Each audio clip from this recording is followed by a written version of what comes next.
അസ്സലാമു അലൈക്കും വറഹ്മത്തുള്ളാഹി. മടവൂർ കാഫിലയുടെ പ്രയാണത്തിൽ പുതിയൊരു വഴിത്തിരിവിലേക്ക് ഏവർക്കും ഒരിക്കൽ കൂടി സ്വാഗതം. അൽഹംദുലില്ലാഹ്, ഇന്ന് നമ്മുടെ കൊടുവള്ളിക്കാരനായ മുഹിയുദ്ദീൻ കുഞ്ഞി സഖാഫി ഉസ്താദിൻ്റെ അടുത്താണുള്ളത്. ഉസ്താദ് CM വലിയുല്ലാഹിയെ ഹയാത്ത് കാലത്ത് കാണാനും അതുപോലെ തന്നെ ആ കാലഘട്ടത്തിലുണ്ടായിരുന്ന പല മഹാന്മാരുടെ അടുത്ത് ബന്ധപ്പെടാനും ഭാഗ്യം കിട്ടിയ ഒരാളാണ് സഖാഫി ഉസ്താദ്.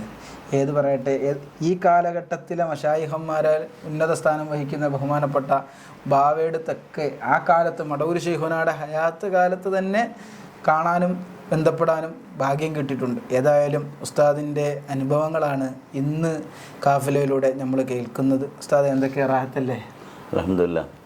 ഉസ്താദിനെ കുറിച്ച് നേരത്തെ നമ്മൾ കേട്ട്, ഒരു ദിവസം ഉസ്താദിനെ നിൽക്കുന്ന പള്ളിയിലൊക്കെ വന്നപ്പോൾ നമ്മൾ അന്ന് ഇവിടുന്ന് പലരിൽ നിന്ന് ഉസ്താദിൻ്റെ അനുഭവങ്ങൾ കേട്ടിട്ടുണ്ട്. ഏതായാലും ഉസ്താദ് CM വലിയുല്ലാഹിയെ ആ കാലത്ത് കാണാനും ബന്ധപ്പെടാനും എങ്ങനെയാണ് ഉസ്താദിന് അവസരം ഉണ്ടായത്? CM വലിയുല്ലാഹിയായിട്ട് അടുത്ത നാട്ടുകാരാണ്.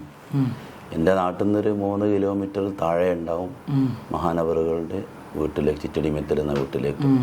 പക്ഷേ വീട്ടിൽ അക്കാലത്തെ അവരില്ലല്ലോ, അവർ പല യാത്രയിലും അങ്ങനെയുള്ള ഒരു ചുറ്റുപാടാണല്ലോ. ആ സിയാഹത്തിൻ്റെ കാലഘട്ടത്തിലൊക്കെ ഇങ്ങനെ പറയുന്നത് കേട്ടിട്ടുണ്ട്, സുജൂദ് ചെയ്ത് നടക്കുന്ന സമയം ഉണ്ടായിട്ടുണ്ട് എന്നൊക്കെ പറയുന്നിട്ടുണ്ട്. അതുപോലെ തന്നെ പറയുന്നിട്ടുണ്ട്, അവരിങ്ങനെ മുഹീദ്ദീൻ സാഹിബിനോടൊപ്പം ഇങ്ങനെ ഇരുന്ന് രണ്ടുപേരും ഇങ്ങനെ ഇരുന്ന് മുറുക്കി ഇങ്ങനെ തുപ്പും. അപ്പോൾ അക്കാലത്തുണ്ടായിരുന്ന ഏതോ ഒരു വലിയ പണ്ഡിതനെ, പേര് ഓർമ്മയുണ്ട് പക്ഷേ പേര് പറയാൻ ഇഷ്ടപ്പെടുന്നില്ല, അവരതെന്ന് പറഞ്ഞ് രണ്ടാളിങ്ങനെ മുറുക്കി തുപ്പിയാൽ തീം വളരുമോ എന്ന് ചോദിച്ച്. അവരൊക്കെ പിൽക്കാലത്ത് മഹാനവറുകളുടെ ആദിമീങ്ങളും മഹാനവറുകളുടെ പിന്നാലെ പല ആവശ്യത്തിനും പോയതൊക്കെ അറിയാനും അനുഭവിക്കാനും ഒക്കെ കഴിഞ്ഞിട്ടുണ്ട്. അന്നിങ്ങനെ കണ്ടിട്ടുണ്ട്. അന്ന് തന്നെ എതിർക്കുന്നവരുണ്ടായിരുന്നു. അന്ന് എതിർക്കും. ഇന്നുള്ള വലിയ ആൾക്കാരൊക്കെ അന്ന് എതിർത്ത് മഹാനവറുകളെ. ആളെ ചോദിക്കരുത്. ഇന്നുള്ള വലിയ ആൾക്കാർ അന്ന് മഹാനവറുകൾ എതിർത്തിട്ടുണ്ട്. അന്ന് ആ ഒരവസ്ഥ ആരൊക്കെ ആയിരുന്നു അവർക്ക്. പിന്നെ അതൊക്കെ കഴിഞ്ഞ് ആ യാത്രകളൊക്കെ സിയാഹത്തൊക്കെ കഴിഞ്ഞ് പിന്നീടാണ് മൂപ്പൻ്റെ വീട്ടിൽ അടങ്ങിയത്. മൂപ്പൻ്റെ വീട്ടിൽ അടങ്ങിയപ്പോൾ പിന്നെ എല്ലാവരും വിരലും സന്ദർശകരും ഒക്കെ ആയി. ഞാനന്ന് കുട്ടിയാണ്, പാലക്കുറ്റി ദർസിൽ പഠിക്കുന്ന കാലമാണ്, ബാല്യകാലമാണ്, ചെറുപ്പകാലം. അതൊരു 13, 14, 15 വയസ്സ് ആ കാലഘട്ടത്തിലാണ്. അപ്പോൾ ഒരിക്കലും ഞങ്ങൾ ഉസ്താദിനോട് ചോദിച്ച്, ഞങ്ങൾ ഉസ്താദ് UP ഓക്രൂട്ടി ചെയ്യാമെന്നറിയും. CM വലിയുല്ലാഹിയായിട്ട് ഒരു കുടുംബബന്ധമുള്ള ആളാണ് UP ഓക്രൂട്ടി മുസ്ലിയാർ. മഹാനെക്കുറിച്ച് ഇപ്പം ഉസ്താദ് വലിയ മഹത്വങ്ങളൊക്കെ അങ്ങനെ പറഞ്ഞു കേൾക്കുന്നുണ്ട്. ഒരിക്കലും ഞങ്ങൾ ദർസിൽ ഓതുമ്പോൾ ഞങ്ങൾ ചോദിച്ചു, മീസാൻ്റെ മുസന്നിഫ് ആരാന്ന് ചോദിച്ചു. മീസാൻ എന്നൊരു കിതാബുണ്ടല്ലോ, അതിൻ്റെ മുസന്നിഫ് ആരാന്ന് ചോദിച്ചപ്പോൾ അതിന് എന്നപ്പം മറുപടി ഒന്നും പറഞ്ഞില്ല. അങ്ങനെ ഉസ്താദ് കോഴിക്കോട്ടേക്ക് ബസ് കയറി അവിടെ ചെന്ന് മഹാനവറുകളോട് ചോദിച്ച്, മീസാൻ എന്ന കിതാബിൻ്റെ മുസന്നിഫ് ആരാണ് ഷെയ്ഖിനോട് ചോദിച്ചു. അപ്പോൾ ഷെയ്ഖിനെ അങ്ങനെ ഒന്ന് ആലോചിച്ചിട്ട് പിന്നെ പറഞ്ഞ്, പിന്നെ മുഹമ്മദ് ഖാഹിറുൽ അബ്ബ എന്ന് പറയുന്ന ആളാണ്, അദ്ദേഹം ഇപ്പോൾ ഇവിടെ വന്നു, നിങ്ങൾക്ക് സലാം പറഞ്ഞിട്ടുണ്ട്, അസ്സലാമു അലൈക്കും. അങ്ങനെ UP ഉസ്താദ് അവിടെ നിന്ന് വന്ന്, കോഴിക്കോട് നിന്ന് വന്ന് പാലക്കുറ്റി ദർസിൽ വന്ന് ഇങ്ങനെയൊക്കെ CM വലിയുല്ലാഹി പറഞ്ഞിട്ടുണ്ട് എന്ന് പറഞ്ഞു. അന്ന് മുതൽ ഈ മഹാമനുഷ്യയെക്കുറിച്ച് ആലോചിക്കുകയും ചിന്തിക്കുകയും അങ്ങനെ അവരെക്കുറിച്ച് ഇടയ്ക്കിടയ്ക്ക് പിന്നെ ഇങ്ങനെ കാണാൻ പോവുകയും ചെയ്യും. അങ്ങനെയുള്ളൊരു അനുഭവമാണ്. പിന്നെ പലപ്പോഴും പലതവണ ആയിട്ട് കോഴിക്കോട് ഇങ്ങനെ കിടക്കുന്ന സമയത്താണ് കണ്ടതും കിടക്കുന്ന സമയത്താണ് ഒരു ബന്ധപ്പെട്ടതൊക്കെ. അങ്ങനെ ഇടയ്ക്കിടയ്ക്ക് ഒരു തലവേദന വല്ലണ്ടേ. ഇപ്പോൾ ദർസ് പഠിക്കുമ്പോൾ ഇനി മടിയോണ്ടോന്നും അറിയില്ല, ഇനി ഇടയ്ക്കിടയ്ക്ക് ഇങ്ങനെ തലവേദനകളിൽ ഉണ്ടാവും. അപ്പോൾ ഉസ്താദിനോട് ചോദിച്ചിന്ന് കോഴിക്കോട് പോയിട്ട് അടുക്ക് പോകും.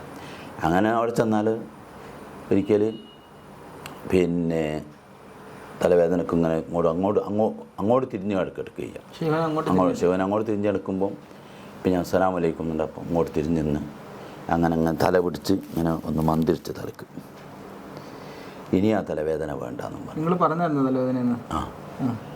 അപ്പോൾ അങ്ങനെ വന്ന് ഇങ്ങനെ തലവേദന ഉണ്ട്. അപ്പോൾ പറഞ്ഞാൽ ആ തലവേദന വേണ്ടാന്ന്. പിന്നെ ഒന്ന് തലക്ക് മന്ദിരിച്ചുകയും ചെയ്തു. അങ്ങനെയാണ് ശിവൻ തന്നെ പിന്നെ ഇങ്ങനെ ഇടയ്ക്കിടയ്ക്ക് ബന്ധപ്പെടും, ഇങ്ങനെ കാണും.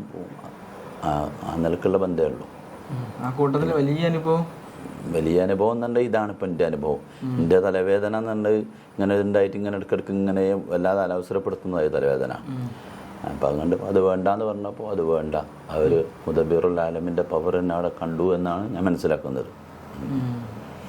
പിന്നെ അങ്ങനെ ഒരു അനുഭവം എനിക്കുണ്ട്. അപ്പോൾ ഇത് അതുപോലെ ഇപ്പോൾ ഈ കിതാബിൻ്റെ കണ്ടില്ലേ, അപ്പം തന്നെ വന്ന് പറഞ്ഞിട്ട് നിങ്ങൾക്ക് സലാം പറഞ്ഞിരിക്കുമെന്ന് പറഞ്ഞിട്ട്. അപ്പം അങ്ങനെ പിന്നെ ആ വിദ്യാർത്ഥി കാലഘട്ടത്തിലാണ്, വിദ്യാർത്ഥിയാകുമ്പോഴാണ് പിന്നെ അത് കണ്ടത്. പിന്നെ ഞാൻ പഠിച്ചു കഴിഞ്ഞ് ആദ്യം 91 വഫാത്ത്. അങ്ങനെ വഫാത്ത് സമയത്തൊക്കെ അവിടെ മടവൂർ പോയി കാണുകയൊക്കെ ചെയ്തു. അവിടെ മദ്രസയിൽ വെച്ച രംഗമൊക്കെ ഓർമ്മയിലുണ്ട്. മദ്രസയിൽ ഇങ്ങനെ അന്ന് ചെറിയൊരു മദ്രസൊക്കെ അവിടെ ആ വയലിലൊരു ചെറിയൊരു മദ്രസാണ് അന്നുണ്ടായിരുന്നത്. ആ മദ്രസിൻ്റെ ഉള്ളിലാട്ട് പിന്നെ ജനാസ വെച്ചു. ആൾക്കാരൊക്കെ ഇങ്ങനെ വളരെ ധാരാളം തിക്കി വന്നു. അങ്ങനെ ക്യൂ ആക്കി വളരെ മടവൂർ പൈമ്പാലശ്ശേരി വരെ ക്യൂ ഇങ്ങനെ നീണ്ടു നിൽക്കുക. അപ്പോൾ ഒരു നിലക്കും ഈ ക്യൂവിൽ കൂടി കാണാൻ കഴിയൂല എന്ന് കണ്ടപ്പോൾ മദ്രസിൻ്റെ ജനലിനൊന്നും വാതിലില്ല. അപ്പോൾ വാതിലിനോട് കൂടിയൊക്കെ കയറി ഒരു നോട്ടം നോക്കി, അങ്ങനെയാണ് കണ്ടത്. പിന്നെ അതിലെല്ലാം പങ്കെടുത്ത് അങ്ങനെ പോന്നു. പിന്നെ മഹാനെക്കുറിച്ച് അന്നേ എല്ലാവരും ഇങ്ങനെ പറയുന്ന ആളുകൾ ഇങ്ങനെ പറയുന്നത് നമ്മളിങ്ങനെ ഓരോന്ന് കേൾക്കണം. എതിർപ്പ് എങ്ങനെയായിരുന്നു ഷെയ്ഖുനാനെ കുറിച്ച്? അതിപ്പോൾ ഈ ഷെയ്ഖുനാനെ കുറിച്ചുള്ള എതിർപ്പ് എന്ന് പറഞ്ഞാൽ ആ എതിർപ്പിനെ കുറിച്ച് ചിന്തിക്കാനോ ശരീഅത്ത് എന്താണെന്നോ ത്വരീഖത്ത് എന്താണെന്നോ അല്ലെങ്കിൽ ഈ മേഖലകൾ എന്താണെന്നോ അറിയാത്ത ഒരവസ്ഥ. ഒരു 10-15 വയസ്സാകുമ്പോൾ നമുക്ക് അതിനെപ്പറ്റി ഒന്നും ഓർമ്മ ഉണ്ടാവില്ല. 14-15 വയസ്സാണുള്ളത്. അപ്പോഴാണ് എന്ത് ചെയ്യുന്നത്. അപ്പോൾ അന്ന് പിന്നെ മടവൂർ ഇങ്ങനെ കോഴിക്കോട് കിടക്കുന്ന ഒരാളുണ്ട്, ഒരു മഹാനാണ്. എത്ര അറിയും ഈ മേഖലയെക്കുറിച്ചോ സുലൂക്കിനെ കുറിച്ചോ ഒന്നും അറിയില്ലല്ലോ, ആ വഴി തന്നെ അറിയില്ല. പിന്നല്ലേ നമ്മൾ ഈ വഴിനെക്കുറിച്ചൊക്കെ ആലോചിക്കുന്നു ചിന്തിക്കുന്നതൊക്കെ പിൽക്കാലത്താണ്. അപ്പോൾ അത് ആ വഴിനെക്കുറിച്ച് എനിക്ക് ബോധ്യം ശരിക്കും വന്നതെന്ന് പറഞ്ഞാൽ ഞാൻ അലന്തർക്കൽ TC അബ്ദുള്ള മുസ്ലിയാരെന്ന് പറയും, നമ്മൾ കേട്ടിട്ടുണ്ടോയെന്നറിയില്ല, മരണപ്പെട്ടു പോയി. അവരുമൊക്കെ അതിൽ ബന്ധപ്പെട്ട് അവരൊരു ഷേഖുണ്ട് മച്ചിങ്ങപ്പാറ വാപ്പ മുസ്ലിയാരെന്ന് പറഞ്ഞിട്ട്. ആ മച്ചിങ്ങപ്പാറ വാപ്പ മുസ്ലിയാരെടുത്ത് പോയി ബന്ധപ്പെട്ടപ്പോഴാണ് ഇങ്ങനെ ഒരു വഴിനെക്കുറിച്ചൊക്കെ അറിയാവുന്നതും അവിടെ നിന്ന് ചില ദിക്റുകളും. അന്ന് ഈ SYSൻ്റെ ഒക്കെ വലിയൊരു നേതാവായ ആലിക്കുട്ടി മാസ്റ്ററുണ്ട്, കാരശ്ശേരി ആലിക്കുട്ടി മാസ്റ്റർ എന്ന് അറിയപ്പെട്ട ആളാണ്. അയാളും ഞാനോടിയാണ് പോയത്. പലവട്ടവും മച്ചിങ്ങപ്പാറ സ്ഥാനത്ത് പോയപ്പോൾ ഒരിക്കൽ എന്നെ പലപ്പോഴും ഇങ്ങനെ കറക്കും, നിങ്ങൾ പിന്നെ വരി, നാളെ വരി, മറ്റന്നാൾ വരി എന്ന് പറഞ്ഞിട്ട് ഇങ്ങനെ വിടും. അവർ ചെന്നപ്പോൾ ആലിക്കുട്ടി മാഷൊക്കെ അന്ന് ചെന്നപ്പം തന്നെ ആലിക്കുട്ടി മാഷൊക്കെ എന്ത് ചെയ്ത് പിന്നെ വഴികളിലൊക്കെ കൊടുത്തു. ആദ്യം അസ്മാഉൽ ഹുസ്നൻ്റെ റിയാദ് കൊടുത്തു. അപ്പോൾ ആലിക്കുട്ടി മാഷ് അതിനോട് ഇങ്ങനെ ചോദിച്ചാൽ മൂപ്പര് ചെല്ലുക രാവിലെ വന്നിട്ട്. പിന്നെ ഏതൊരു ഷാദുലിയോ ചിസ്തിയോ ഏതൊരു വഴിയിലൊക്കെ മൂപ്പർക്ക് കൊടുക്കുകയും മൂപ്പര ലാസ്റ്റ് കാലഘട്ടത്തിൽ അത് കഴിഞ്ഞ് ഏറെ താമസിച്ചില്ല, 1 വർഷം നിന്നില്ല എന്ന് എൻ്റെ ഓർമ്മ. അപ്പോൾ ആലിക്കുട്ടി മാഷ് വഫാത്ത് കഴിഞ്ഞിരിക്കുന്നു. സത്യത്തിൽ ആലിക്കുട്ടി മാഷ് ഈ വഴിയിലാണ്, ചിങ്ങപ്പാറ ഉസ്താദിൻ്റെ വഴിയിലാണ്. ഷാദുലിയത്തോ ചിസ്തിയത്തോ ഏതൊരു വഴി മൂപ്പർക്ക് കിട്ടിയിട്ടുണ്ട്. അലിക്കുട്ടി മാഷ് തന്നെ SYSലെ എല്ലാ ആൾക്കാരും അറിയപ്പെടുന്ന വലിയ നേതാവാണ്, വലിയ ആളാണ്. അവസാനം ആ റൂട്ടിലെത്തിയിട്ടാണ് മൂപ്പർ പോയത്, എനിക്കറിയാം. മൂപ്പർ പോയത് അങ്ങനെ. അപ്പം അന്നൊക്കെ ഷെയ്ഖുനൻ്റെ ഹയാത്ത് കാലമാണ് നോക്കാം. അന്ന് എല്ലാവരും പറയും എന്ത് വിഷയം, ആൾക്കാർക്ക് ഇപ്പോൾ ഈ മേഖലനെ കുറിച്ച് അറിയില്ല. ഏത് ത്വരീഖത്ത് എന്നുള്ള ആത്മീയമായൊരു മേഖലനെ അറിയില്ല. ആൾക്കാർക്ക് രോഗം സുഖപ്പെടണം, അല്ലെ മോളെ കെട്ടിക്കാനുള്ള വഴി തെളിയണം, അല്ലെ വീടുണ്ടാക്കാനുള്ള കാശ് ഉണ്ടാകണം. അതൊക്കെ രൂപത്തിലാണ് അന്നേ ഇങ്ങനത്തെ ഒരാളെ കാണല്. എന്നാൽ ഔലിയാക്കൾ പറഞ്ഞാൽ ദുനിയാവിനോട് അകന്ന് ജീവിക്കാൻ എപ്പോഴും ഇഷ്ടപ്പെടുമ്പോൾ ആൾക്കാർ ചെന്നിട്ട് വീണ്ടും ദുനിയാവിൻ്റെ കാര്യം പറഞ്ഞിട്ട് ഓലെ ഇങ്ങോട്ട് ആകർഷിപ്പിക്കുന്ന ഒരു ചുറ്റുപാടാണ്. അതിന് ചെറിയൊരു ഉദാഹരണം എനിക്ക് പറയാനുള്ളത് വെച്ചാൽ ഇന്ന് ജീവിച്ചിരിക്കുന്ന ഒരു വലിയ മഹാനാണല്ലോ ഷെയ്ഖ് സൽമാൻ ബാവ. അവരൊരിക്കലും ഓർമ്മ ശരിയാണെങ്കിൽ 84 അന്ന് പറയല് മീനങ്ങാടി സുലൈമാൻ എന്നാണ് പറയല്. അത് മീനങ്ങാടി പോക്കര എന്നാണ് മൂപ്പര ബാപ്പൻ്റെ പേര്. എൻ്റെ ഓർമ്മയിൽ അങ്ങനെ ഉള്ളത്. അത് ഞാൻ കേട്ടത് ചില പോക്കര മോനാണെങ്കിൽ എന്താ ഔലി അയക്കൂടെ എന്ന് എൻ്റെ ഉസ്താദാന്ന് അത് പറഞ്ഞിരുന്നു. പോക്കര മോനാണ് എന്നതുകൊണ്ട് അവരിഷ്ടപ്പെടുക പറയുന്നത് എനിക്കറിയില്ലേ.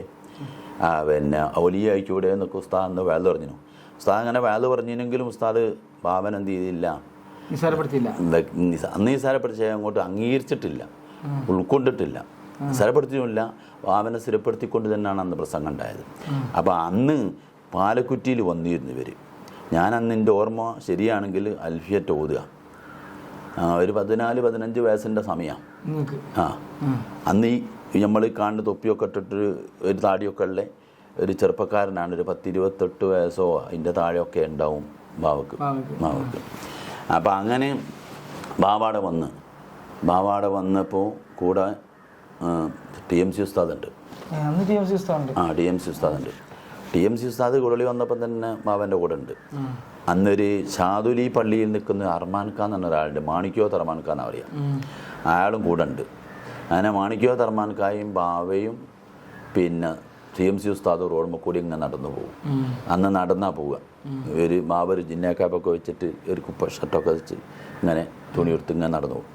അപ്പോൾ അവരിങ്ങനെ പലതും സംസാരിക്കും. അപ്പോൾ പാലക്കുറ്റി പള്ളി എത്തിയപ്പോൾ അവിടെ ഇങ്ങനെ കയറി അങ്ങനെ പല കാര്യങ്ങളൊക്കെ സംസാരിച്ച് അങ്ങനെ നിൽക്കുമ്പോൾ അല്ല അതെനിക്കറിയില്ല, ഉസ്താദുമായിട്ട് പലതും ഇങ്ങനെ സംസാരിക്കുമല്ലോ.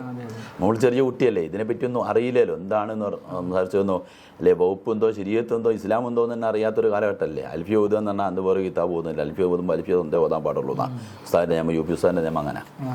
അപ്പം അങ്ങനെ അത് ഓതിക്കൊണ്ടിരിക്കുമ്പോൾ വേറെ ഇതിനെക്കുറിച്ച് ഒന്നും അറിയയില്ല. അപ്പം ബാവാടെ വന്നിട്ട് ഒരു 3 ദിവസത്തെ വേദ വെച്ച്, അതിൽ 1ാമത്തെ ദിവസത്തെ വേദന നിമോയാജിയ.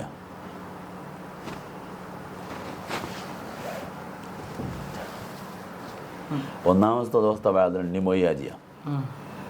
നിമോയാജിയ എന്നാ അറിയോ? അറിയില്ല. അത് വലിയ പണ്ഡിതനാണ്, എൻ്റെ ഉസ്താദിൻ്റെ ഉസ്താദാണ്. ഷംസുല്ലമനോടൊക്കെ കടപിടിക്കുന്ന തരത്തിലുള്ള വലിയ പണ്ഡിതനാണ്, വലിയ പണ്ഡിതനാണ്. ഒരു അനവധി ശിഷ്യന്മാരുള്ള വലിയ പണ്ഡിതനാണ് നിമോയാജി. മൂപ്പര് മുണ്ടമ്പറാണ് മൂപ്പര വീട്. നിമോയാജിൻ്റെ മഹല്ലിയൊക്കെ ഒന്ന് നന്നാക്കി കരിങ്കപ്പാറൻ്റെ സൈതാലി കുട്ടിലിയാരൊക്കെ മഹല്ലിനെ കാണുക പല ഉസ്താദന്മാരും അംഗീകരിച്ചതാണ്. തീർച്ചയായും ഉസ്താദൊക്കെ അംഗീകരിച്ച അത്രയും തഹക്കീക്കുള്ള വലിയ പണ്ഡിതനാണ്. അംശുല്ലമനോട് കടപിടിക്കുന്ന പണ്ഡിതനാ പറയൽ. പക്ഷേ സമസ്തകളിലൊന്നുമില്ല നൂരി ഷാ ത്വരീഖത്തായിരുന്നു. നൂരി ഷാ വഴിയിലായിരുന്നു. ആ ത്വരീഖത്തിൽ തന്നെയാണ് വഫാത്തായത്. ഒക്കെ ആ വഫാത്തിൻ്റെ രംഗം വളരെ അത്ഭുതകരമായ രംഗം ആയിരിക്കട്ടെ. അപ്പോൾ ഈ ഉണ്ണിമൊഴി ഹാജിയാണ് ഫസ്റ്റത്തെ ദിവസത്തെ അത്. ഉണ്ണിമൊഴി ഹാജി പറയുന്നത് എന്താണെന്ന് നമുക്കറിയില്ല, കാരണം അത് ഉൾക്കൊള്ളാനുള്ള ആ ഒരു കെൽപ്പ് ഇതൊന്നുമില്ല. 2ാമത്തെ ദിവസം UP ഉസ്താദാണ്. UP ഉസ്താദ് വേദമുണ്ടെങ്കിൽ അങ്ങനെ വലിയാരാവും, വലിയ എന്ന് പറഞ്ഞാൽ എന്താ നിങ്ങൾ കേൾക്കാൻ എല്ലാ ദിവസവും പോയിട്ടുണ്ട്. 3ാമത്തെ ദിവസമാണ് TMC ഉസ്താദ് പറഞ്ഞത്. അപ്പോൾ ഈ അന്നേ അറിയപ്പെട്ട വലിയൊരു പ്രഭാഷകനാണ് TMC ഉസ്താദ്. വൈലിത്തറ കഴിഞ്ഞാൽ TMC ഉസ്താദ് എന്നുള്ള കണ്ടീഷനിലുള്ള. അപ്പോൾ അതൊക്കെ അന്ന് കേട്ട് അതിൽ ആ 3ാമത്തെ ദിവസം കുറച്ച് ദിക്റ് ദുആയൊക്കെ ഉണ്ടായിരുന്നു. അപ്പോൾ ഈ വളരെ ചെറുപ്പക്കാരനായ ബാബ, അത് അന്ന് സുലൈമാൻ എന്ന് പറയുന്ന മീനങ്ങാടി എന്ന് പറയുന്ന അവർ വന്നിട്ട് പറഞ്ഞു, ഒരുപാട് ആളുകൾ എൻ്റെ അടുത്ത് വന്നു, ഒരാൾ പോലും ആഹാരത്തിൻ്റെ കാര്യം എന്നോട് പറഞ്ഞില്ല. ബാബ അറിയാം. ഈമാൻ്റെ കാര്യം എന്നോട് പറഞ്ഞില്ല, എല്ലാവരും ദുനിയാവിൻ്റെ കാര്യമാണ് പറഞ്ഞത്. നമ്മൾ വന്നത് അതിനല്ല എന്ന് തുടങ്ങിയിട്ടുള്ള ഒരു ഉപദേശം അന്ന് കേട്ട് ആ പ്രസംഗമൊക്കെ ഒന്നും എൻ്റെ മനസ്സിലുണ്ട്. അന്ന് ബാബ പറഞ്ഞു നോക്കാം. അല്ല അത് അങ്ങനെ ഇതേ ശൈലിയല്ലേ, അങ്ങനെ ഇത് തന്നെ. ഇത് പല ആൾക്കാരും പലതും വന്ന് കാര്യങ്ങൾ പറഞ്ഞ്, മോളെ കെട്ടിക്കുന്ന കാര്യം പറഞ്ഞ്, ദുനിയാവിൻ്റെ കാര്യം പറഞ്ഞ്, പരൻ്റെ കാര്യം പറഞ്ഞ്, ഒരാൾ പോലും ഈമാൻ്റെ കാര്യമോ തൗഹീദിൻ്റെ കാര്യമോ പറഞ്ഞില്ലല്ലോ എന്നുള്ള വിഷമം എന്നുള്ള ആ രൂപത്തിൽ സംസാരിച്ചു. അപ്പം ഞാൻ പറഞ്ഞത് എന്താണെന്ന് ചോദിച്ചാൽ, ഷെയ്ഖുനാൻ്റെ അടുക്കൽ, മടവൂർ ഷെയ്ഖുനാൻ്റെ അടുക്കൽ എല്ലാവരും ചെല്ലുമ്പോൾ ഇത് പറയുന്ന, അപ്പം ഞാനും മനസ്സിലാക്കി ഇങ്ങനെ ചെന്ന് പറയുന്ന ഒരാൾ എന്നേ നമ്മൾ അന്ന് മനസ്സിലാക്കിയിട്ടുള്ളൂ എന്നത് അറിയാൻ വേണ്ടി പറഞ്ഞതാണ്. പിന്നീടാണ് പിൽക്കാലത്തും മുദ്രിസൊക്കെ ആയതിനു ശേഷമാണ് കാരശ്ശേരി ദർസ് നടത്തുന്ന സമയത്താണ് ഇങ്ങനെയൊക്കെ ഒരു ബോധം ഉണ്ടായതും അത് TC ഉസ്താദിൽ കൂടി വന്നതും ഒക്കെയാണ്. അപ്പോൾ ആത്മീയമായ മേഖലയെക്കുറിച്ച് ഒന്നും അറിയില്ല, ഇപ്പോഴും ഒന്നും അറിയില്ല, പക്ഷെ അങ്ങനെ ഒന്നും ഉണ്ടെന്നും ആ ഒരു മേഖലയെക്കുറിച്ച് അറിയുകയും ചെയ്തത് TC ഉസ്താദ്, മച്ചിങ്ങപ്പാറ ഉസ്താദ് വഴിയിൽ കൂടിയാണ്. അങ്ങനെ പലരും ഇങ്ങനെ ജീവിതകാലത്തൊക്കെ ഇങ്ങനെ സന്ദർശിച്ചിട്ടുണ്ട്. പിന്നെ വഫാത്തായ പല ആൾക്കാരെ ഷെയ്ഖുനാൻ്റെ അടുത്ത് വെച്ച് കണ്ടിട്ടുണ്ടായിരുന്നു. ഇല്ല, കണ്ടില്ല. അന്നേ ഷെയ്ഖുന ഹയാത്തിലുള്ളപ്പോൾ തന്നെ ബാബന് ബന്ധമുണ്ട്. ഷെയ്ഖുന ഹയാത്തുള്ളപ്പോൾ തന്നെ ബാബയായിട്ട് ബന്ധം തന്നെ അങ്ങനെ കണ്ടു ബന്ധമുണ്ട്. ബാബൻ്റെ വാക്ക് ഇങ്ങനെ കേട്ട ബന്ധമുണ്ട്. അത് ബാബയായിട്ട് നേരിട്ടൊന്ന് സംസാരിച്ചോ, നമ്മൾ പോലും കുട്ടിയല്ലേ, 10-15 വയസ്സായുള്ള ഒരു കുട്ടി ഇപ്പോൾ അത്രയും വലിയ മഹാന്മാരിരിക്കുന്ന ഹദറത്തിലേക്ക് പോകും. അത് ആ രൂപത്തിൽ അങ്ങനെ. പിന്നെ ഷെയ്ഖുനാൻ്റെ അനുഭവം എന്താണ്? ഷെയ്ഖുനാൻ്റെ അനുഭവം നിങ്ങൾക്ക് ഉണ്ടല്ലോ എന്ന് പറയില്ല. അങ്ങനെ അപ്പം അങ്ങനെ പിന്നെ അങ്ങനെ കാണിയൊക്കെ ഇങ്ങനെ ചെയ്യൊക്കെ ഉണ്ടാവും, അവർക്കൊക്കെ ഇങ്ങനെ കണ്ടിട്ടുണ്ടാവും. പിന്നെ നിങ്ങൾ അതേപോലെ തന്നെ ഞങ്ങളൊക്കെ ഷെയ്ഖുന എന്ന് വിളിക്കുന്ന ഹാഫിദ് ഉസ്താദ് ഉണ്ടല്ലോ, നമ്മൾ 2 ദിവസം മുമ്പ് സംസാരിച്ചപ്പോൾ നിങ്ങൾ പറഞ്ഞല്ലോ, അന്ന് സംഘടനയൊക്കെ അംഗീകരിക്കുന്നൊരു സമയം ഉണ്ടായിരുന്നല്ലോ.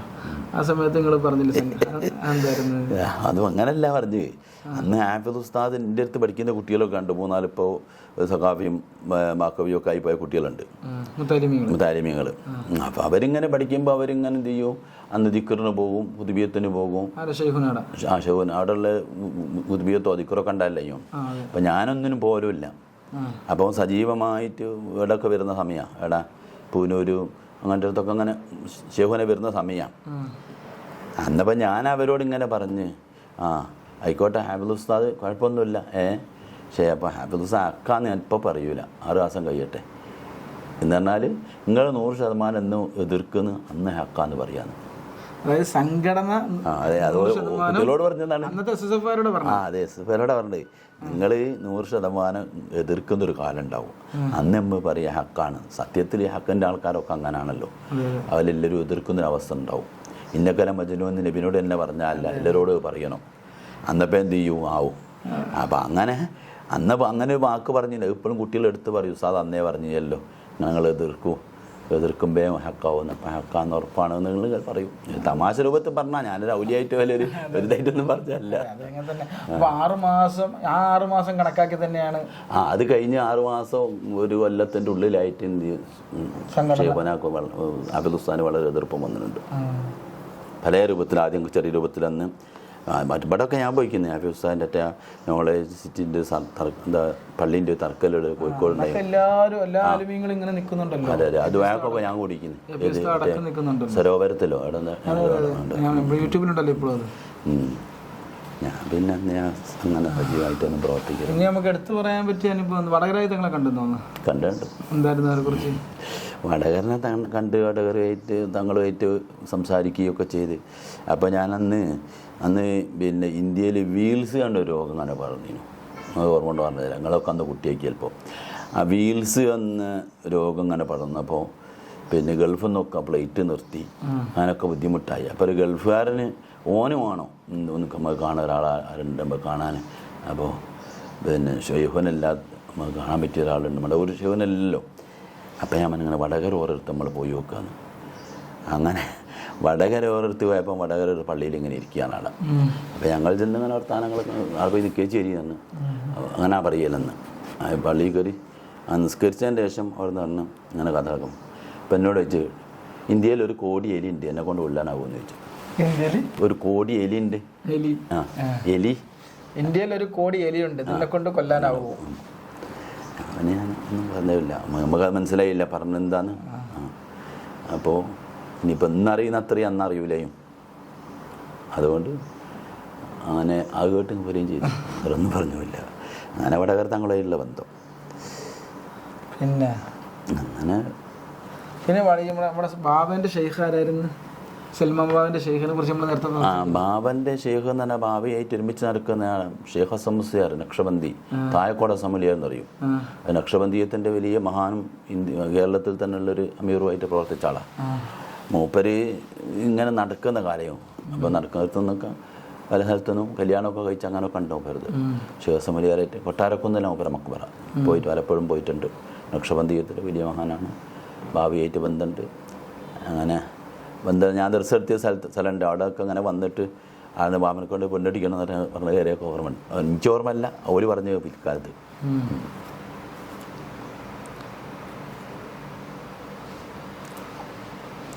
ഇതാണ് അനുഭവങ്ങൾ.